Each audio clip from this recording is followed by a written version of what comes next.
Good evening, ladies and gentlemen. Welcome to the show this evening. Tonight's guest, we have Brother Hakeem. Brother Hakeem is a returned citizen from incarceration. He did a number of years inside. He went in prison and did the metamorphosis, so to speak, and came home, and he's doing wonderful things now. So we want to bring the brother on the show and allow him to speak of what he's doing.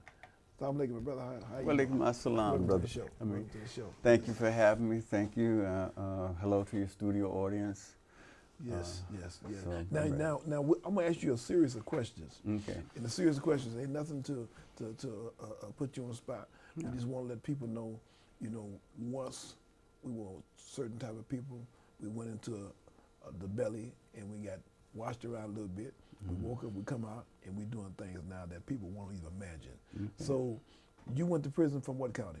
San Francisco. San Francisco. And what did you go to prison for? Murder. Okay. Second degree murder. Second degree murder. Okay, and how much time did you serve? 31 and a half years. 31 and a half years. You went into prison, you must have been a young man going into prison. Oh, I was 30. You was, I was 30 when I first got locked up. He was a young man. Ah. He was a young man. You went into the system, young man. And your first time in the system? Yes. Okay, you went in the system at a time where the prison was rocking and rolling. Yeah. Okay, so you had to wake up and become an adult real fast. Very fast. Real fast. You went in the system where they was doing things that was unimaginable at the time you went in the system. And where did you start your time? I started my time. I entered in Vacaville. Vacaville is where I entered, but then when they shipped me to Folsom. Okay, you went to Old Folsom. Old Folsom. Okay. I went to Old Folsom back in the day on my 31st birthday. That was my birthday present. Okay, and you went into Old Folsom at the time where Old Folsom was, they said, the end of the world. Oh yeah, the last bus stop. The last bus stop. That's what they used to call it, the That's last right, bus and stop, it because was- that was it. That was the prison. Right, and you went into a pit, going down into a pit to hold at the time. So you want to tell us about that? Okay, yeah, because you drive down. I mean, like it's almost like you're circling and driving down this little hole, and then this big old door open up, and when that big old door opened up and the bus drove into that little solid port and shipped back behind you, all lights is out, it's dark. I knew I had messed up my life at that point. The next day they could have let me out of prison right then, and they wouldn't have to worry about me. And that what you began going back to prison. But yeah, when it opened up, it was like Dracula's castle. Right. I used to watch horror movies, and I remember Dracula's castle because it would be bleak and dark, and we get off the bus, right, and everybody had to line up, and then they wanted you to say your name and your ethnic group. When I call you out, recite your name, your number, and your ethnic group. And I recall that people were doing that. And then all of a sudden, this one guy says, his name, his number, and he says he's American. The guy just stopped, looked over at him, he pointed him, called him in, and they went into the R&R. And you could hear it. It was about 10 feet away, but you could hear distinctly all the rattling and bumping and this, that, and the other. And when he come back out, he was kind of wobbly, but he stood back up. He said, the guy called again. He gave his name, number, and said white. And he said, let's get something understood. The CDC policy, we have a hands-off, generally we have a hands-off policy at most institutions. Folsom don't have one. Okay. Yeah. And we don't give warning shots. We will shoot, we will kill you. On the first shot. Yeah, on the first shot. No warning shot. They will kill you the first shot. Okay. Right? So anytime you're given an instruction, you follow it. Don't ask no questions. Right. Now, going into Folsom, Old Folsom. Okay, like I said, at that time, there was a war going on right then. No, not just yet. It hadn't started then. No, it hadn't started yet. It started while I was there. Okay. It started the first year that I was there, but it hadn't started quite yet. Okay. Right. So you went in as the war was beginning to start. What we had no even inkling that was going to kick off like that.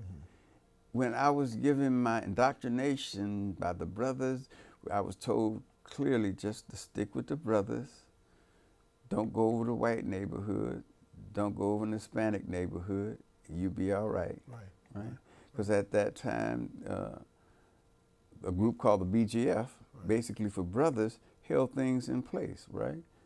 And we didn't really have that trauma.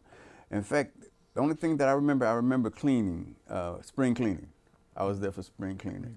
You know what a spring cleaning is, don't you? I mean, should I tell the audience? Yeah, spring cleaning is when each group gets rid of its undesirables. If something, you get paperwork, because back then, convicts used to do your paperwork. Right. You didn't hand it to staff. You handed it to another convict, and they will look over it, right, and make sure you're not you haven't been telling, or you're not a child molester or something. If something wrong with your paperwork, they gonna come see you doing spring cleaning. You know, and what used to amaze me is that and spring cleaning means what? To get you off the yard? No. In other prisons, they got you off the yard. And spring cleaning meant they was gonna kill you. Point blank, because in Folsom, it wasn't about fighting, it wasn't about pushing nobody off the yard, it's about killing, straight up. They had the highest fatality rate for any prison in the state of California. Now, how long did you stay at Old Folsom? About 2 years, a little bit over 2 years. 2 years, okay. And then you went where? I went to Soledad after that. Okay. You know, and I was at Soledad for a little while. Okay. You know, before I went to Tracy. Okay. Now you was at Soledad. How long were you at Soledad? I say, I'm not sure. I think about a couple of years. Then you left Soledad. Went to Tracy. Then you went to Tracy. Right. Okay. Because there was a lot of, by this time the war had started, so there was a lot of shipping, right? They were shipping people out. So a lot of times, it was a disadvantage and advantage. Disadvantage if you wanted to stay, right? And they needed that spot to clear out. But advantage if you just wanted to leave and get places which were more comfortable, more familiar, right? And so you make transfers, right? Okay. So you went to DVI, Tracy, Duplication Institution. Yeah. Okay. And now, my understanding, Tracy at that time was more or less like a school. You can go get trades and different things. Yeah. You get aircraft mechanics and different places and things, and you can get certificates, you get certified in different things. True. And how long did you stay at DVI? I stayed at DVI, I know, for 3 years. Okay. For 3 years. Okay. And at DVI, I picked up my certificate in electrical. Okay. For house wiring. Got that certificate. Right. Completed that program and was getting ready to start another one. We went on lockdown, and then they came in and asked me, you know, where you want to go. What do you mean, where you want to go? You said, I know where you want to go. Where you want to go. I said, well, I want to get back up north, right? And so they told me about a new institution that was just opened up. That was it was pretty cool, and they offered that to me, and that's how I got to Solano. Okay. Okay. Now, we want to let the audience know that being a part of the Department of Corrections, rehabilitation came later on. But being a part of the Department of Corrections at that time, and to this time, is that when they want you to go somewhere, all they got to do is tell you to get your stuff and let's go. Oh yeah, and you don't have no say so. You have no say so. So actually, you belong to the Department of Corrections. True. You're the property of the Department of Corrections. Well, in fact, one time, Associate Warden, I was working for Associate Warden. I was his clerk, and he showed me. He said, "Come here, I'll show you something." Right. And I don't remember what it was entailed to, but it was about oh yes I do, about the rights for the Muslims, right? Because we were fighting. That's when we started fighting to get prayer and this, that, and the other, right? Okay, so when he opened the book, he showed me by statute that slavery is outlawed except for the case of incarceration. So that's exception. So technically, so did he mean when you come out of prison you're a slave? That means that you are a slave. You are, because you lose your right to citizenship. Every right. You lose your rights to citizenship. Every right. However, you have to understand the way that statute is written, because what happens is that your humanity, certain things that you're entitled to as a human being, the state have to give you. Right. And there's certain constitutional rights, because we come to find out through that test that the strongest right that you have in the Constitution is your freedom of belief. Right. Freedom of religion is the strongest right, and the courts have always upheld that. Up under that, right? And up under that, we got certain rights and privileges that we were seeking as Muslims, right? Mm-hmm. So you in Solano now. Mm-hmm. How long you stayed in Solano? I stayed in Solano. You didn't ask me, but I stayed in Solano all the way from about 19. What was it? Not 19. It was. Wait, let me get it right. I got there in, yes, it was 1987, all the way to 92. 87 to 92. It's a long time. I enjoying it. Yeah. And you went to board. How many times did you go to board? I had went to the board 13 times before, and 14 including the time that I was found suitable. Okay.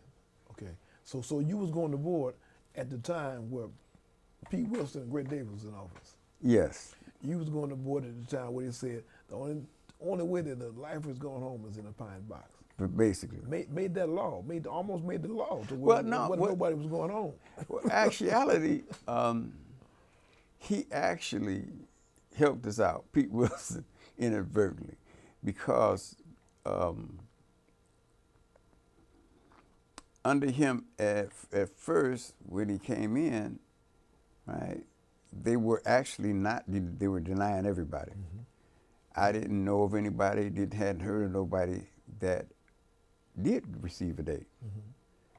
Right? And we were fighting in the courts. Individuals and different agencies were fighting for lifers for them just to follow the law, basically, because the law didn't state that we were supposed to be in there forever, right? Exactly. But when he come out and made that statement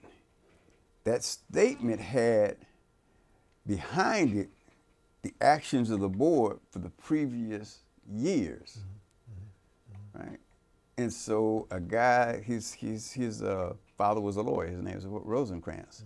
Right? And Rosencrantz took that statement along with the facts that nobody was getting out and filed it and said it was unconstitutional.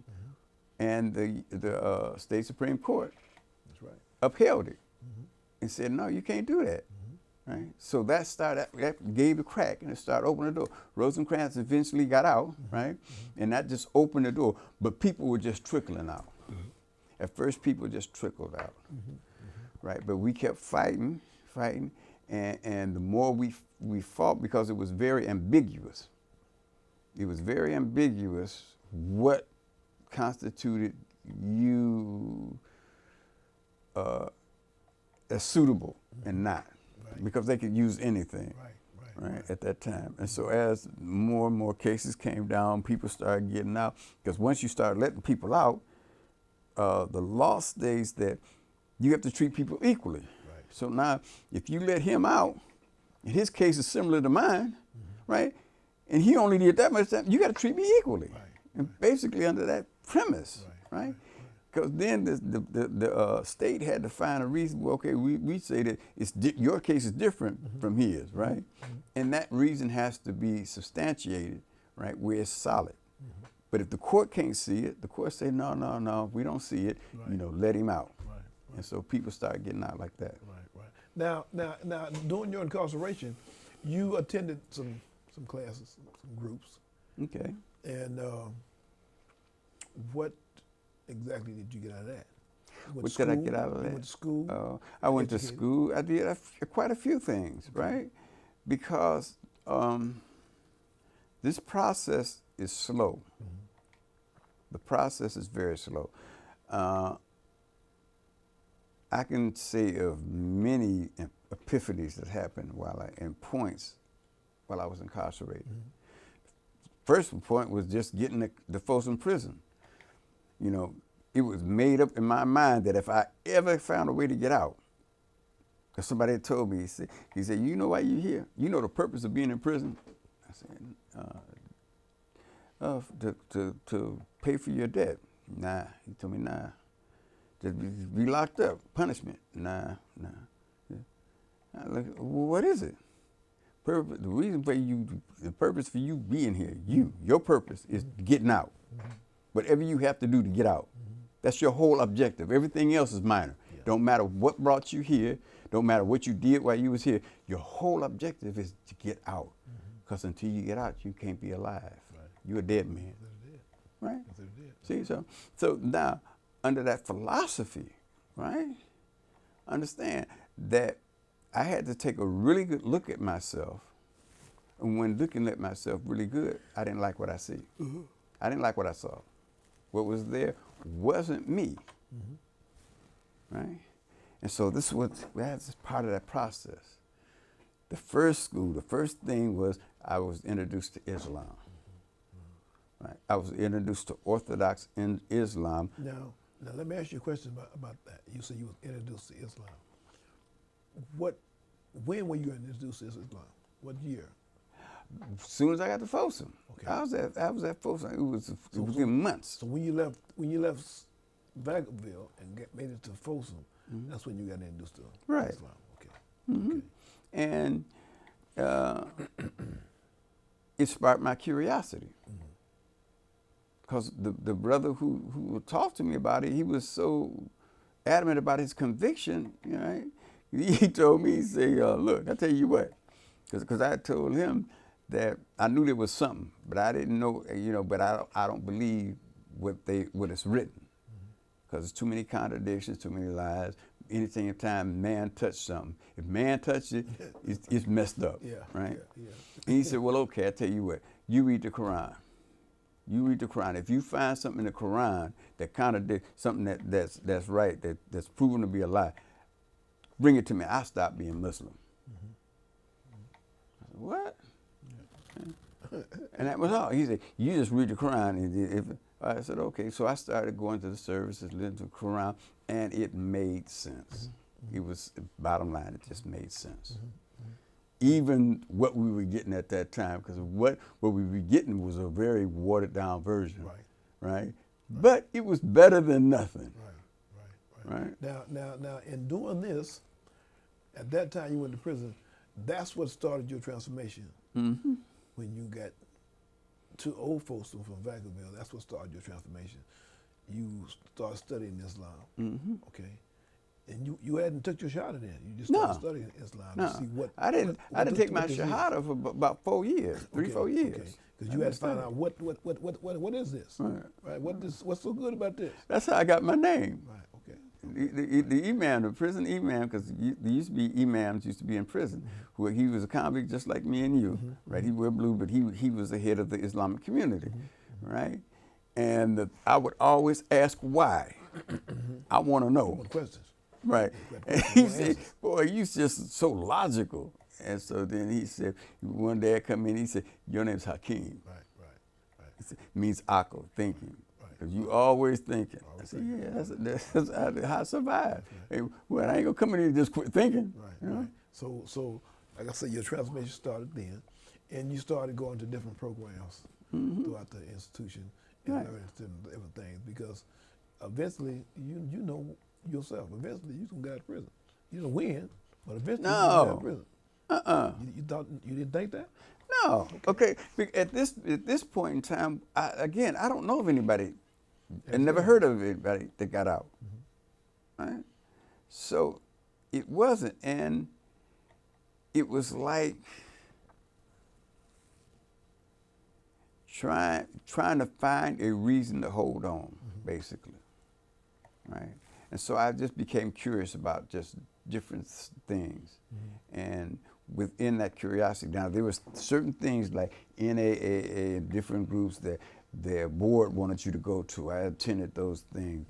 But then I signed up for certain college courses while I was there, taking them college courses just for my curiosity. And then one day it started coming, because as we read Quran and some of the Sunnah stuff, I saw similarities in everything that I encountered with what was structured in Islam. And I thought that was fascinating, right? Okay. And then in about, I think it was 1996, 96, the Sheikh came into the institution. Sheikh, the Imam Muhammad Sharif. That changed everything. That changed everything. Yeah. Right. Yes, yes.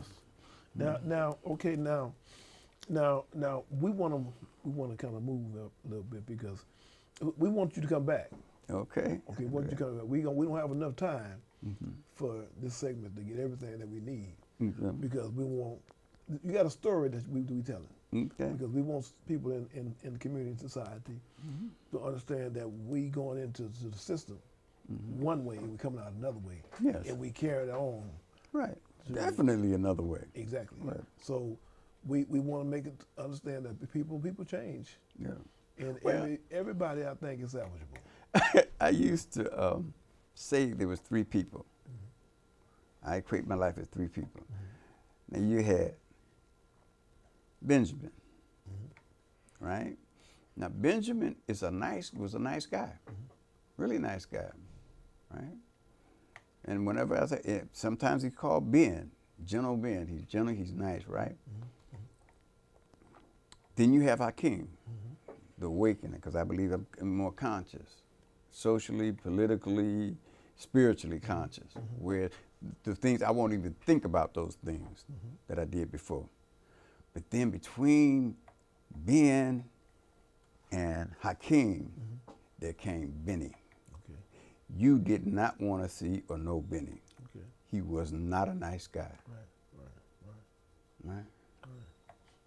And that was that one, that mentality that will sink in when you figure that it's between you and the world. Right? And that was one of my mentalities. I'm gonna get mine while I can. I'm gonna get you before you get me. Right. Yeah. Because I figured everybody was out to get me. Right. Well, see, that was in the stage where you was in the survival mode, where it was either you or either them, and it wasn't gonna be you, so it had to be them. So now we moving on years ahead now, and see that Ben and that B, whatever it was, the B's are gone. Yeah. The Benjamin and the Well, Ben is still here. Okay, let me rephrase that then. Okay. Let me put it in a different sense. Okay. Okay, you got Ben chained up to where he can come out at any given time if you wish to.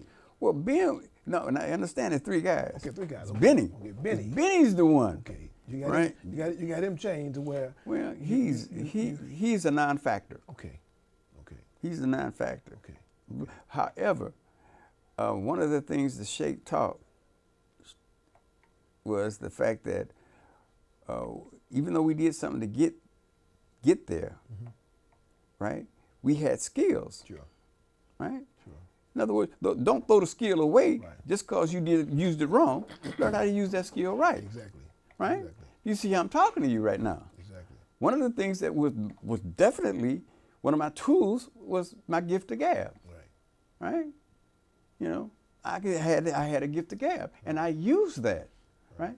Now I try to use it to counsel youngsters and other people in the right way. There's more diplomacy with it. Right. Okay. Right. Okay. Use diplomacy. Right. Okay. But all of it's diplomacy. Well, but some of it's bad and some of it's using bad. diplomacy Manipulate. in the right way today. Right. We can use diplomacy, but we can use it in a way Right. that you can ruin the whole flock. Right. Oh my goodness. We're using it today in a good way. Right. So you can benefit. Everybody can benefit from it. Right. So And that's that's how what we're it doing is. today. So now you're at the stage now in life to where you went in front of the Board of Prison Terms and you was found suitable for parole to come back in society and be part of this world again. Okay. It took you a while to go in front of these people and for them to realize that what you saying made sense. Because for a while they didn't believe that. Well, one of the things, it's not so much that they didn't believe it, it's the fact that oftentimes we as individuals aren't clear about who we are. Sometimes we actually even fool ourselves. Right? Because when I first went through the board, my attitude was that I knew a lot of people who were worse than me that was in there. They did a lot of worse things, so I wasn't a bad guy. You know, I got a philosophy. I don't hurt women. I don't hurt women. I don't hurt children, and I don't prey on the elderly, and nor will I prey on a person who I figure can't defend themselves, like they're mentally ill or something. I leave them alone. Right. They get stuff from me, but it's everybody else that got to watch out. So I wasn't a bad guy. You know, it took me a while to learn out. Yeah, you were a bad guy. Well, the thing is that you didn't think you was a bad guy. But see, you know, because the reason why you not say that, you didn't think you was a bad guy because you didn't prey on certain people. Right. Okay. I wasn't as bad as the worst. Exactly. So that way you didn't think you was a bad guy. You was a bad guy. Yes. Okay. Definitely. It took you years to come to the realization that what you were doing, that part was really wrong. So you took this part and you made this part the way it should be. I recall Hakeem. I recall one time there was a gentleman that they were going to beat him up. They were going to beat him up. He was caught in the bathroom doing an inappropriate thing to a National Geographic book. Right. To a National Geographic book. Right. With children in it. And the thing that really got him in trouble was the fact that when they asked me, I said, well, you ready to go out there, you know, what you gonna do when you get out there on the street? He turned and looked and said, they know how I get out. They know how I get out. Right. In other words, I'm gonna go out there and find children. And so they getting ready to beat him up. I said, no, you know, ain't no sense in us because we can't change him. They gonna let him out anyway. Yeah. Only thing you're going to do is mess off any chance that you, because most of us were lifers. Right. All our chances are gone for this piece of stuff, right? Yeah. Okay, so one of the guys, Papa Bear, somebody we had respect for, said, well, you act like he's one of us. You know, what's wrong with that? You know, what you talking about, Hakeem? You know, you saying that you just like it? I say, look, I took a life. You know, I'm no better than he is. And they look, they said, I said, no, I got to face it. I'm no better than the worst person on the planet. Sure. But my potential is no less than the best person on the planet. Right. And when I said it, I hadn't even contemplated it yet. It was just what came out in the moment. So now the next few months analyzing it. Saying, wow.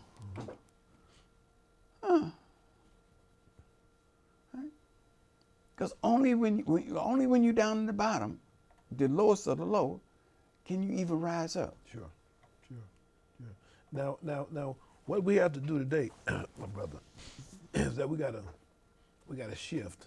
Because I want you to, just where you are right now, just what we was talking about, we want you to hold on, freeze that. Put on freeze, because we want to bring you back. Okay, we got a segment that we ending, and we want to start another segment, okay, because we got to bring you back and got to end this. So we want to go to the audience, and we want to thank the audience for looking at our show this evening. And we got a very interesting topic here. We got a very good show. And our show, second part, this is the first part, second show is going to say things that you need to hear from a brother that went in prison one way, came out of prison another way in his life journey from the part that he came back to society on. We ain't got no expiration on it because it's not over. He got a long time to go. So we want to bring him back and allow this brother to be part of our show on the second segment. So we want to reschedule you to come back. Okay. Thank you. And allow the people in their homes and in their bedrooms or wherever they are in their house to be part of our audience on the second phase. And we want to thank you for coming on the show this evening, my brother. Thank you. Oh, you're welcome. Pleasure. My pleasure. Thank you. My pleasure. Okay, so we want to bring you back in a couple of weeks. Right. And be part of our show. So, ladies and gentlemen, thank you for looking at our show this evening. we want to invite you to look at the show on Saturday night on Channel 29 at 7 o'clock. And we have a live show next Thursday at 6:30. We're screening from San Francisco to Chicago. Chicago, Illinois have not had a budget in 3 years. And we're talking to brothers in Chicago that's part of the re-entry from prison back to the communities. And we're talking about the brothers that they left in prison that don't have no programs right now. They have nothing that they're learning in prison to come home and be productive citizens. So when they come home, what do they got to do? They got to go back to what they know. So we're talking to the brothers in Chicago, Illinois next Thursday at 6:30 to 7 o'clock. And you can call in and tune in and be part of that conversation with the brothers Rafi Peterson in Chicago, Illinois, and myself, Wendell Elamine James in San Francisco, chopping up, talking about the prison system in Chicago. So thank you for watching the show tonight. And next week, be part of our conversation on the prison system in Chicago. Thank you and have a good evening.